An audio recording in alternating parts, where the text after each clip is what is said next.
नमस्कार, आप देख रहे हैं सी न्यूज भारत। मैं हूं आपके साथ ज्योति अरोड़ा। वक्त हो गया है न्यूज बुलेटिन का, जिसमें हम जानेंगे कि संगीत में भागवत कथा में झूमे श्रद्धालु, किसने नवरात्रों में जन समस्याओं को लेकर 4 दिवसीय पदयात्रा शुरू की, कहां पत्रकारों पर लिखे गए फर्जी मुकदमों के संबंध में प्रधानमंत्री के नाम जिलाधिकारी को सौंपा ज्ञापन। इन तमाम खबरों को जानेंगे विस्तार से, तो आइए नजर डालते हैं इस वक्त की बड़ी खबरों। छत्तीसगढ़ के जिला बालोद बाजार में वर्धमान नगर में स्वर्गीय शिवनारायण शुक्ल के परिवार में भागवत कथा का आयोजन कराया गया, जिसमें कथा व्यास पंडित कृष्ण कुमार शर्मा, सहयोगी पंडित योगेश पांडे, सर्वज्ञावस्थी आभास शर्मा के मुखरविंद से सुनने को मिला शिव उमा विवाह प्रसंग।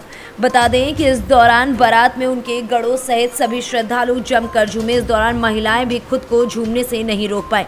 बारात के कथा पंडाल में पहुंचने पर सभी श्रद्धालुओं ने फूल बरसाकर स्वागत किया। ब्राह्मणों ने मंगल अष्टक के साथ शिव उमा विवाह संपन्न कराया। व्यासपीठ से कथावाचक ने शिव उमा विवाह प्रसंग का सजीव वर्णन किया। उन्होंने नारी के विविध रूपों का विस्तार से वर्णन किया। उन्होंने कहा, जब भी अवसर मिले सभी को सत्संग, प्रवचन और कथा श्रवण के लिए अवश्य जाना चाहिए। वताचार्य जी, आप ये बताएंगे मुझे कि भागवत का इस प्रायोजन से लोगों को क्या लाभ होता है? श्रीमद् भागवत महापुराण की कथा जो है मोक्षदायिनी है और जीव को यही लाभ है कि वो मृत्यु के भय से वो मुक्त हो जाता है। मोक्ष देने वाली कथा है श्रीमद् भागवत महापुराण की।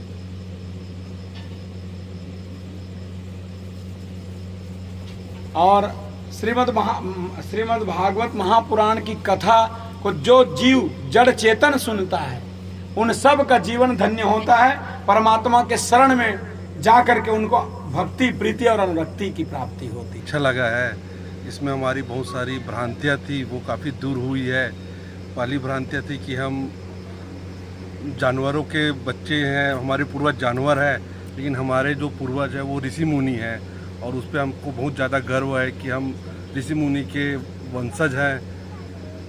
और एक और मेरे को भागवत गीता सुनने से एक और भ्रांति मेरी दूर हुई है कि अभी तक से हम जो सुदामा को दरिद्र ब्राह्मण के रूप में मैं जानता था, लेकिन वो दरिद्र ब्राह्मण नहीं, वह सर्वश्रेष्ठ ब्राह्मण है। तो ये छत्तीसगढ़ से सी न्यूज संवाददाता अजीत यादव की रिपोर्ट।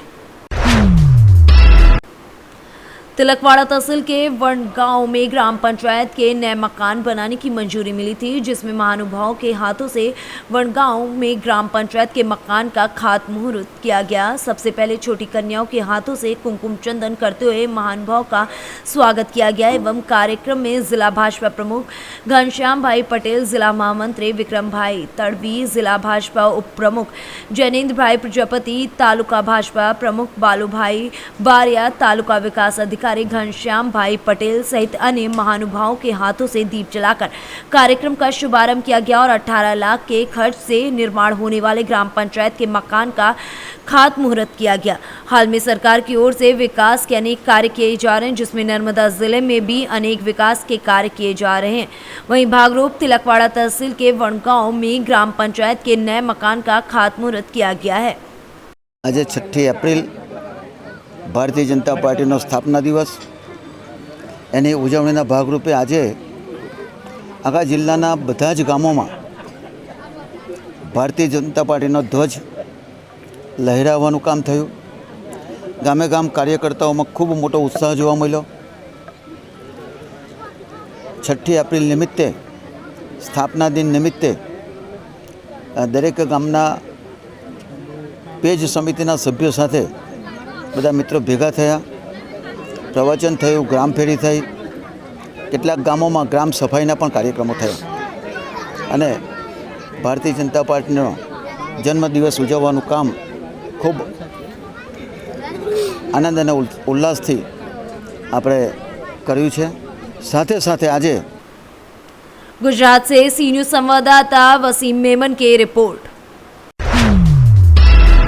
ग्वालियर में प्रदेश के ऊर्जा मंत्री प्रद्युम्न सिंह तोमर धीरे धीरे अपने राजनीतिक गॉडफादर ज्योतिरादित्य सिंधिया को भूलने लगे। गौरतलब है कि प्रद्युम्न सिंह तोमर ने नवरात्रों में जन समस्याओं को लेकर 4 दिवसीय पदयात्रा शुरू की, लेकिन वे इस पदयात्रा में इतने ज्यादा व्यस्त हो गए कि उन्हें मंत्री बनाने वाले अपने महाराज याद नहीं रहे। दरअसल महाराज के सबसे खास सिपह सालार के तौर पर पहचाने जाने वाले ऊर्जा मंत्री प्रद्युम्न सिंह तोमर अपने जन समस्याओं की चौपाल के दौरान सरकार में इतना ज्यादा व्यस्त नजर आए कि स्टेज की बात तो छोड़िए, पूरे कार्यक्रम स्थल पर केंद्रीय मंत्री ज्योतिरादित्य सिंधिया की एक फोटो तक नजर नहीं आए। हालांकि वे जिस सरकार में मंत्री हैं उसके दोनों मुखियाओं का फोटो कार्यक्रम स्थल पर लगाना वो नहीं भूले। हद तो तब हो गई जब संवैधानिक पद पर बैठे प्रधानमंत्री नरेंद्र मोदी और मुख्यमंत्री के फोटो के साथ भाजपा के प्रदेश अध्यक्ष वी.डी. शर्मा की तस्वीर भी ठीक दरवाजे पर नजर आ गई। लेकिन ग्वालियर के महाराज और प्रद्युम्न सिंह तोमर के मसीहा ज्योतिरादित्य सिंधिया के दर्शन किसी भी पोस्टर या बैनर पर नहीं हुए। बात यही खत्म नहीं होती है। गनीमत तो ये रही कि चौपाल के मंच पर देवी माता की तस्वीर के आगे एक गायक कलाकार ने ऊर्जा मंत्री प्रद्युम्न सिंह तोमर और उनके बड़े भाई देवेंद्र तोमर के गुणगान करना शुरू कर दिया। अब भैया जिसने दान दक्षिणा दी है उसके गुणगान तो गाने ही पड़ेंगे। लेकिन आश्चर्य की बात तो ये है कि ऊर्जावान रखने वाले महाराज का नाम स्टेज पर भी कहीं नहीं सुनाई दिया। उधर कांग्रेस ने भी लगे हाथों मामले को लपक लिया। कांग्रेस के प्रदेश प्रवक्ता के मिश्रा का कहना है कि प्रद्युम्न सिंह तोमर का ये अंदाज बहुत ही चर्चाओं को जन्म देगा। हालांकि शिवराज सरकार की तरफ झुकाव तोमर साहब के लिए नायक नहीं है। ग्वालियर में इन दिनों प्रदेश के ऊर्जा मंत्री और सिंधिया समर्थक, भाजपा समर्थक नहीं, मैं स्पष्ट कर रहा हूं, माननीय प्रद्युम्न सिंह तोमर जी अपनी एक धार्मिक पदयात्रा पर हैं और वो उनकी धार्मिक आज़ादी से जुड़ा मसला है, उससे कोई हमें आपत्ति नहीं है। मगर उस यात्रा में जो एक महत्वपूर्ण चर्चा का दौर है वो यह है कि इस पद यात्रा के दौरान जो पोस्टर्स लगाए गए हैं, जो चौपाल एक बढ़िया रिसोर्ट में हुई है, उनमें जो पोस्टर्स लगाए गए हैं उनमें माननीय मुख्यमंत्री जी की तस्वीर है, भारतीय जनता पार्टी के प्रदेश अध्यक्ष जी की तस्वीर है, मगर उनके महाराज उन तस्वीरों से नदारद हैं।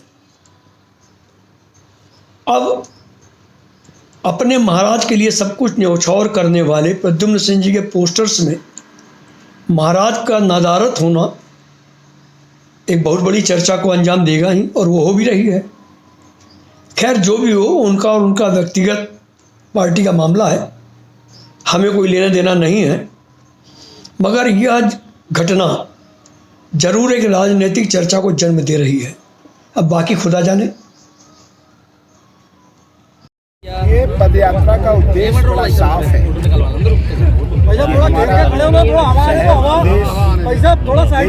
खुशहाली रहे, प्रगति हो, ये प्रार्थना हम सब लोग माँ पीतरा के चरणों में वंदना करने जा रहे हैं। और उस अंतिम पंक्ति के अंतिम व्यक्ति की समस्याओं का बिजली से संबंधित निराकरण हो, ये हमारे मुख्यमंत्री की मंशा है। आज उसी के अनुरूप निकल रहे हैं, जहाँ बिजली की समस्या मिल रही है उनका निराकरण कर रहे हैं। अच्छा, कल जो ग्वालियर में आपके द्वारा एक चौपाल की गई थी उसमें बैनर पोस्टर लगाए गए, वी.डी. शर्मा जी का पोस्टर था, लेकिन सिंधिया जी का उसमें बैनर गाया था। क्या कुछ कहना चाहते हैं, क्योंकि आप देखिए प्रदेश में एक हमारा चौपाल का जो लगा था, मुख्यमंत्री और विभाग का मंत्री तो आपका फोटो लगे थे। सिंधिया जी के फोटो तो आपको सब जगह दिख ही रहे हैं ना। डबरा में तो लगे, ग्वालियर राजनीतिक यात्रा देखें था, ग्वालियर में भी फोटो लगे हुए हैं। ये कोई राजनीति की बात नहीं, कोई दिल में व्यवस्था है। सर इसे राजनीतिक यात्रा माने या कुछ और? ग्वालियर से सी न्यूज संवाददाता योगेश बिसारिया की रिपोर्ट। बीते दिनों बलिया में इंटरमीडिएट का प्रश्न पत्र लीक हुआ था, जिसकी खबर पत्रकारों ने प्रमुखता से दिखाई थी, जिस संबंध में DIOS और जिलाधिकारी ने पत्रकारों से प्रश्न पत्र की खबर और प्रश्न पत्र को अपने व्हाट्सएप पर मंगवाने की बात की थी, जिसे अमित ओझा पत्रकार ने 9:30 बजे जिलाधिकारी के व्हाट्सएप पर खबर को प्रेषित किया था, जिससे गुस्साए जिलाधिकारी और पुलिस अधीक्षक बलिया ने मिलकर 3 पत्रकारों पर फर्जी मुकदमा लिखकर जेल भेज दिया था। इस संबंध में पत्रकार एकता संघ ने प्रधानमंत्री को संबोधित ज्ञापन जिलाधिकारी के द्वारा भेजा है। ज्ञापन में मांग की गई है प्रकरण की निष्पक्ष जांच कराकर दोषियों के विरुद्ध तत्काल कार्रवाई की जाए, चाहे पुलिस अधीक्षक, जिलाधिकारी हो या अन्य माफिया हो। निष्पक्ष जांच कराकर पत्रकारों को तत्काल जेल से रिहा किया जाए, साथ ही दोषियों को जेल भेजा जाए। पत्रकारों को जेल जाने से पत्रकारिता संगठन में तथा पत्रकारों में रोष व्याप्त है। वहीं ये भी कहा गया कि अगर न्याय नहीं मिला तो सभी संगठन एकजुट होकर पूरे देश में धरना प्रदर्शन करेंगे, जिसका जिम्मेदार शासन व प्रशासन होगा। सिटी मजिस्ट्रेट हरदोई ने संगठन को आश्वासन दिया है कि तत्काल ज्ञापन प्रधानमंत्री को भेजा जा रहा है। जो संलिप्तता है, जिलाधिकारी बलिया और पुलिस अधीक्षक स्वयं चोर हैं। मैं कह रहा हूं, मंडल उपाध्यक्ष पत्रकार एकता संघ खालिद खान, चोर इसलिए हैं कि खुद चोरी करते हैं या करवाते हैं, उसकी निष्पक्षता जांच नहीं कराते हैं, दोषियों पर कार्रवाई नहीं करते हैं, खबर चलाने वाले पत्रकारों पर फर्जी मुकदमा लिखकर उनको जेल भेजा जाता है। चौथे स्तंभ को एकदम से धराशायी करने में जुटा है प्रशासन और शासन।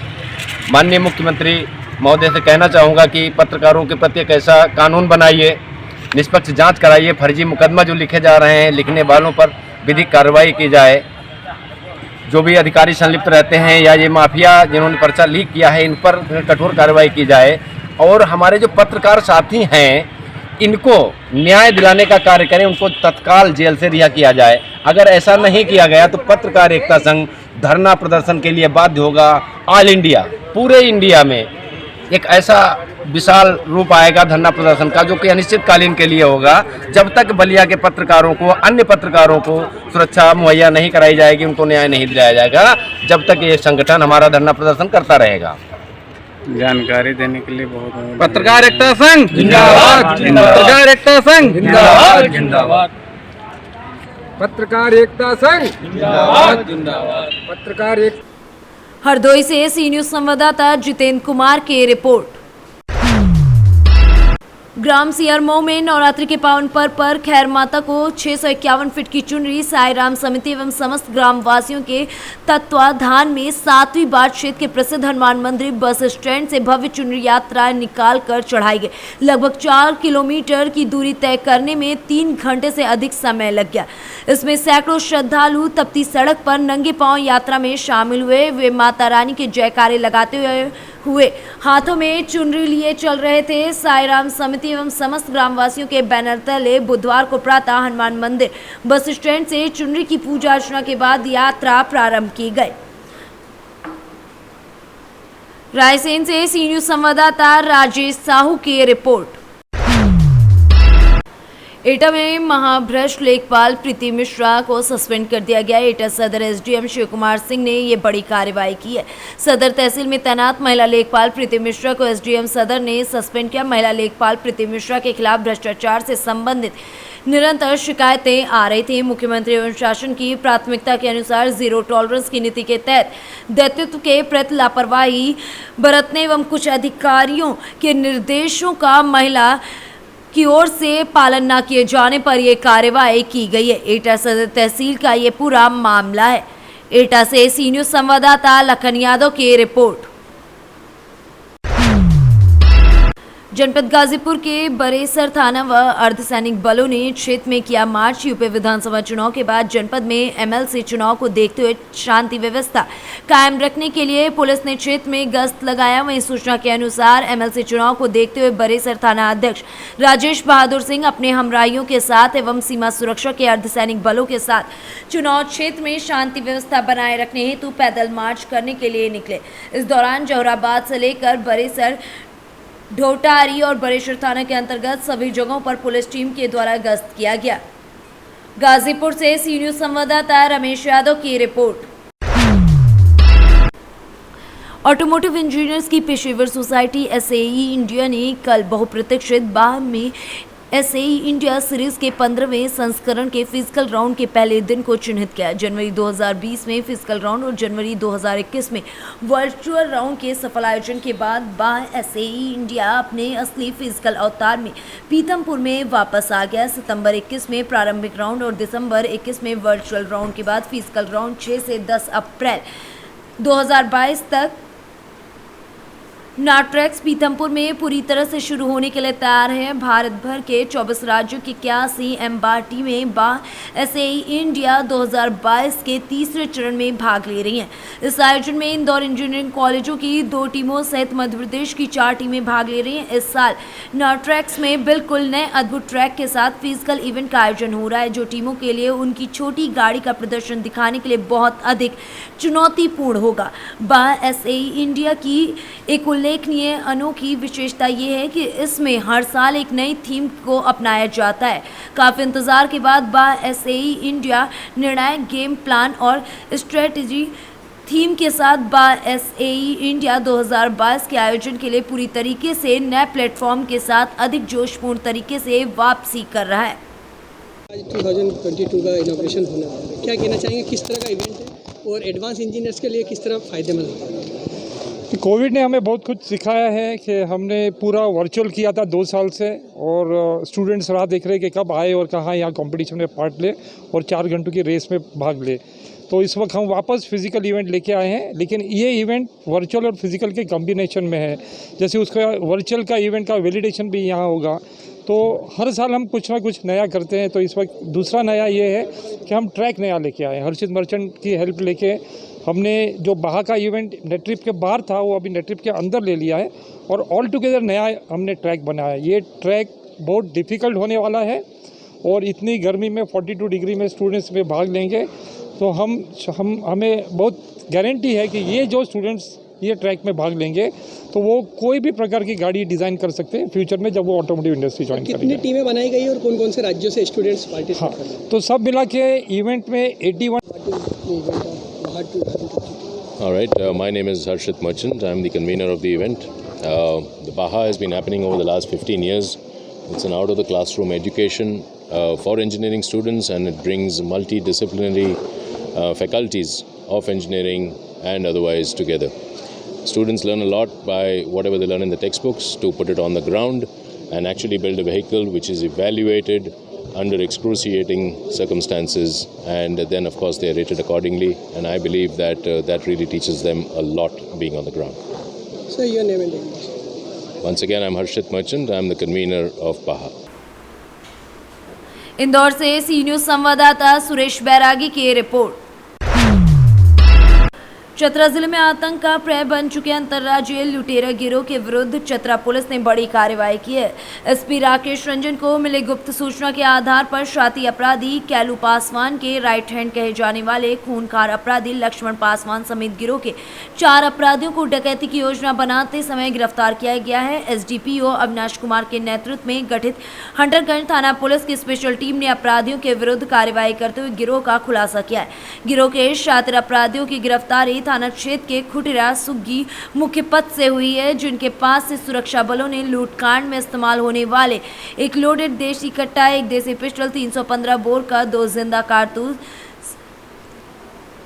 एवं 1 जिंदा कारतूस, विभिन्न कंपनियों के 3 मोबाइल फोन, झारखंड बिहार के अलग अलग जिलों से लूटे गए लूट के 4 मोटरसाइकिल, गोली का फायर किया गया, 3 खोखा व 4500 रुपए नगद बरामद किया। एसडीपीओ अविनाश कुमार ने बताया कि गिरोह के अपराधियों ने सोशल मीडिया के माध्यम से 2 दिन पूर्व पुलिस को खुली चुनौती दी थी। अपराधियों ने प्रशिक्षु डीएसपी धनंजय राम और थाना प्रभारी सचिन दास को गिरोह में शामिल अपराधियों के विरुद्ध कार्रवाई करने पर गंभीर परिणाम भुगतने की चेतावनी दी थी। साथ ही गिरोह की जानकारी पुलिस को देने वाले मुखबिरों की भी हत्या करने की धमकी दी गई थी, जिसके बाद पुलिस अधीक्षक ने स्पेशल टीम बनाकर गिरोह के खुलासे का निर्देश दिया था। चतरा जिले के हंटरगंज थाना क्षेत्र एवं बिहार से सटे आमस, सिरघाटी, डोभी एवं अन्य थाना क्षेत्र में एक तरह से लूट करने वाले का पर्याय बन चुके कैली पासवान गैंग के आज 4 मेन जो उसके सक्रिय दस्ता के सदस्य हैं उनको गिरफ्तार किया गया है। पुलिस अधीक्षक महोदय को सूचना मिली थी कि ये चारों और अन्य सदस्य 7-8 लोग मिल करके खुटेरा एवं सुग्गी जो कि हंटरगंज थाना क्षेत्र के अंतर्गत में आता है, वहाँ पर ये लोग आपस में बैठ करके डकैती की योजना बना रहे हैं। सूचना के सत्यापित करते हुए अनुमंडल पुलिस पदाधिकारी चतरा के नेतृत्व में एक टीम बनी। उसमें प्रशिक्षु डीएसपी धनंजय राम, इंस्पेक्टर प्रमोद पांडे, थाना प्रभारी सचिन दास एवं अन्य पदाधिकारियों की टीम बनाई गई। टीम ने बहुत ही प्रोफेशनल तरीके से इन चारों अपराध कर्मियों को घटनास्थल से ही गिरफ्तार किया और इसके साथ ही कई दिनों से ये लोग उस क्षेत्र में बिहार बॉर्डर और झारखंड के बॉर्डर में जो आतंक का पर्याय बने हुए थे, इन लोगों ने बीच में पुलिस को भी चैलेंज कर रखा था। तो एक तरह से इन लोगों का बड़ा गैंग का खुलासा हुआ और बड़े गैंग को पकड़ने में पुलिस ने सफलता हासिल की है। जब इन्हें पकड़ा गया तो इनके पास से एक देसी कट्टा लोडेड अवस्था में, देसी पिस्टल, 2 जिंदा कारतूस। चतरा से सी न्यूज संवाददाता लक्की की रिपोर्ट।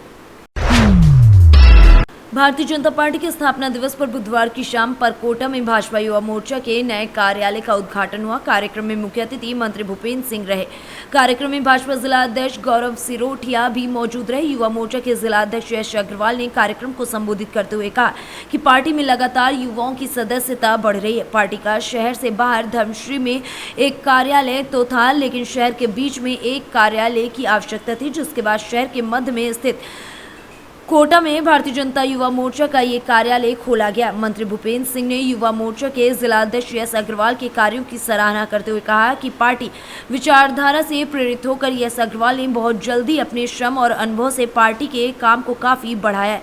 इस दौरान भाजपा के वरिष्ठ नेताओं को शॉल, श्रीफल और तुलसी का पौधा भेंट कर सम्मानित भी किया गया। आज भारतीय जनता पार्टी के स्थापना दिवस के उपलक्ष्य में हम सभी भारतीय जनता युवा मोर्चा सागर जिले के कार्यकर्ताओं ने आज यहाँ युवा मोर्चा सागर जिले का एक कार्यालय हम लोगों ने प्रारंभ किया है। जैसा कि हम सभी को वरिष्ठों का मार्गदर्शन मिलता है, वरिष्ठ हमें बताते हैं हमारी पार्टी के कि संगठन के विस्तार के लिए सबसे पहला कदम और सबसे महत्वपूर्ण कदम कोई होता है तो कार्यालय का निर्माण करना होता है। और उसी चीज़ को सुनिश्चित करने के लिए हम लोगों ने युवा मोर्चा जिला सागर का कार्यालय यहाँ पे सुचारू रूप से चालू किया है। और आज हमारे कार्यालय के उद्घाटन के कार्यक्रम में मध्य प्रदेश भारतीय जनता पार्टी के वरिष्ठ नेता, मध्य प्रदेश शासन के नगरीय प्रशासन मंत्री माननीय भूपेंद्र सिंह जी। सागर से सी न्यूज संवाददाता चंद्रेश यादव की रिपोर्ट। फिलहाल इस बुलेटिन में बस इतना ही। देश दुनिया की तमाम बड़ी खबरों के लिए आप देखते रहिए सी न्यूज भारत।